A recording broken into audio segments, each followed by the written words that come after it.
तो सौधर्म इंद्र तो कई अपनी नियोगिनी सौधर्म इंद्राणी का सची की पूजा करने के लिए पहुंचता है, क्योंकि वो मनुष्य बनती है, दीक्षा लेती है, तो वो कहता है धन्य है मेरा भाग्य कि जो मेरे अतीत में अर्धांगिनी थी आज वो सन्यास को लेकर के अपनी आत्मा का कल्याण कर रही है।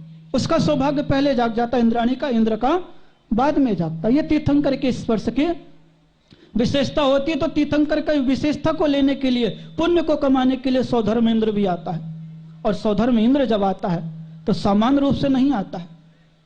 वो कहता है मैं तीर्थंकर के अभिषेक करने के लिए जाऊंगा, जन्म कल्याण का पहला स्नान कराऊंगा, लेकिन आपके जैसे पहला स्नान किसी टप में डुबो के नहीं कराएगा, टप में भी नहीं डुबोएगा वो।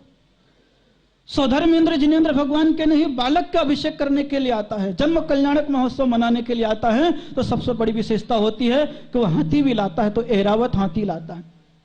और ऐरावत हाथी छोटा मोटा नहीं होता है। शास्त्रों में अगर वर्णन पढ़ोगे तो ऐरावत हाथी का बहुत बड़ी विशेषता है कि ऐरावत हाथी जो होता है वो 1,00,000 योजन का होता है। कितने योजन का होता है? आप कहोगे महाराज जी बहुत अच्छी गप हाँक रहे हो, आज आपको दिखाई नहीं पड़ेगा क्योंकि आज तो बहुत छोटे छोटे हो गए हैं। विज्ञान भी कहने लग गए हैं कि जो आज की छिपकली है पहले डायनासोर थी, यानी इतना ह्रास हो गया है। महावीर कहते हैं अवसर्पणी काल है, निरंतर जीवों का ह्रास होता चला जाएगा और इतना ह्रास अब होगा कि मनुष्य एक एक हाथ के रहेंगे। इसलिए आजकल जो गुड्डे गुड़िया सेठ सेठानी बनाते हैं, आप देखते हैं कठपुतली के रूप में एक एक हाथ के ठिकने ठिकने बनाते हैं। ये भविष्य की बात को वर्तमान में सोच करके प्रतिपादित कर दिया गया, प्रस्तुत कर दिया गया। अभी तो बहुत हाइट घटेगी, अभी तो आप 5-6 फीट के दिखाई में पड़ रहे हो, लेकिन थोड़े दिन बाद, थोड़े वर्षों बाद पंचम काल के समापन तक 1 हाथ के होंगे। अभी तो 3.5 हाथ के हैं। ह्रास होता चला गया। तो उस समय ऐरावत हाथी 1,00,000 योजन का था और वो भी सौधर्म इंद्र बनाता है। तो उस हाथी के 32 मुख बनाता है और 32 मुख में रत्न जनित, प्रत्येक मुख में 4-4 दांत होते हैं। उसके शास्त्रों में वर्णन है, त्रिलोक पंडित नामक ग्रंथ है, उसमें आचार्यों ने वर्णन किया है। और एक एक दांतों में सरोवर होता है और प्रत्येक सरोवर में एक एक नाट्यशालाएं होती है और उस नाट्यशाला में 32,000 अप्सराएं नृत्य करती है। और उसको लेकर के सौधर्म इंद्र अयोध्या नगरी की 3 प्रदक्षिणा देता है और 3 प्रदक्षिणा दे करके फिर तीर्थंकर के दरबार में जाता है और वहां जय कह करके उसको प्रणाम करता है और चुपचाप इंद्राणी के माध्यम से बालक को बाहर निकालने की चेष्टा करता है। ऐरावत हाथी से आता है, इंद्राणी के साथ बालक को बाहर निकालता है, स्पर्श करता है और अभिषेक के लिए भी ले जाता है। कहां पर ले जाता है? आप सभी को मालूम है, सुमेरु पर्वत पर भी जो पांडुक शिला बनी हुई है उस पर ले जाता है, क्योंकि भरत क्षेत्र के तीर्थंकरों का अभिषेक उसी स्थान पर होता है। 4 दिशाओं में 4 पांडुक शिलाएं बनी हुई, अलग अलग दिशाओं के अलग अलग तीर्थंकरों का होता है, लेकिन भरत क्षेत्र के तीर्थंकरों का अभिषेक पांडुक शिला में ही होता है और वहां पर भी अभिषेक करता है। तो ख्याल कीजिएगा तीर्थंकरों की विशेषता, केवल उनके जिंदगी के बारे में सुनिएगा। अभिषेक भी करता है तो आप सभी ध्यान रखिएगा कि अभिषेक भी करता है तो छोटे मोटे कलश से नहीं करता है। आप सभी लोग जब भगवान का पूजा करते हैं, आरती करते हैं, अभिषेक करते हैं तो 2 पंक्तियां पढ़ते होंगे, वसु योजन गहराई वाले, 4 योजन चौड़ाई वाले, 1 योजन मुख के कलश धरे जिन नाथा। याद है आपको? सुरपति ले अपने शीश जगत के इस आरती कम करते होंगे आप, इसलिए आपके मुख से बोल नहीं निकले कि तीर्थंकर का अभिषेक भी करता। वसु योजन गहराई वाले, कि तीर्थंकर के जन्म का पहला कलश जो सौधर्म इंद्र करता है, वो सौधर्म इंद्र करता है तो वो 8 योजन गहरा होता है, 4 योजन का चौड़ा होता है और 1 योजन का उसका मुख होता है। अब सामान्य रूप से बताया गया कि 1 योजन कितने किलोमीटर का होता है?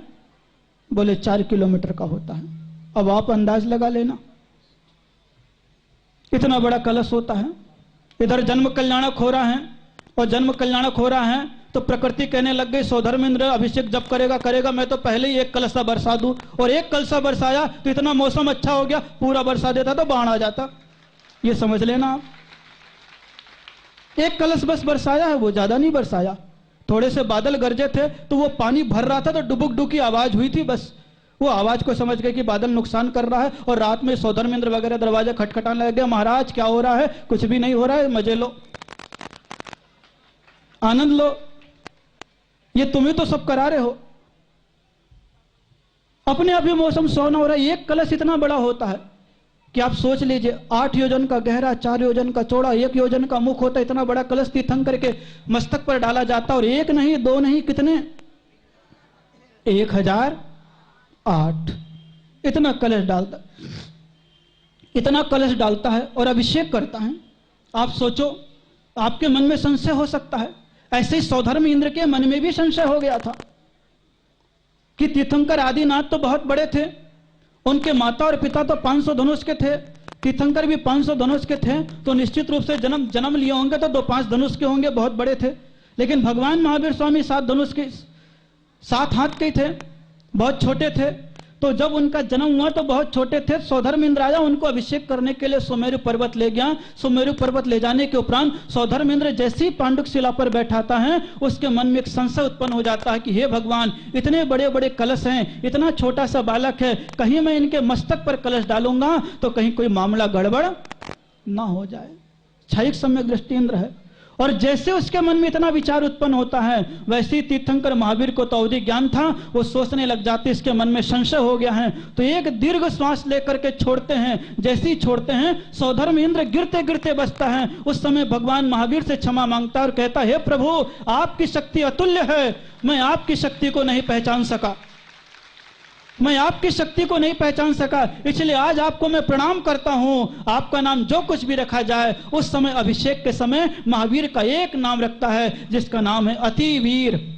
अतिवीर नाम अभिषेक के समय ही रखा गया था।